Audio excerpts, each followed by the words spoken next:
शिक्षक पात्रता चाचणी 10 नोव्हेंबर 2024 रोजी पेपर 1 गणित या विषयात आलेला एक प्रश्न आज आपण बघूयात.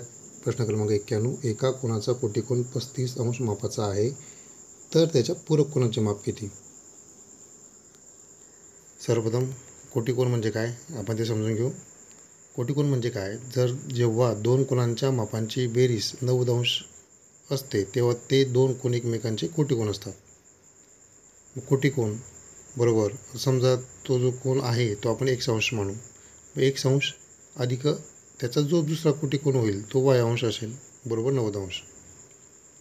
मग x अंश अधिक y अंश त्या कोणाचा कोटिकोन दिलेला 35 अंश मापाचा, बरोबर 90 अंश. म्हणून x अंश बरोबर 90 अंश वजा 35 अंश बरोबर 55 अंश. त्यानंतर त्यांनी विचारले की त्याच्या पूरक कोनाचे माप किती, म्हणजे 55 अंश. x अंश हा जो कोन आलेला आहे त्याच्या पूरक कोनाचं माप विचारलेलं आहे. पूरक कोन म्हणजे काय, जेव्हा दोन कोनांच्या मापांची बेरीज 180 अंश असते तेव्हा ते दोघं कोन एकमेकांचे पूरक कोन असतात. मग x अंश अधिक z अंश बरोबर 180 अंश असेल. x अंश आलेला आहे 55 अंश. 55 अंशाच्या पूरक कोनाचं माप काढायचं आहे, म्हणजे 180 अंश वजा 55 अंश बरोबर 125 अंश.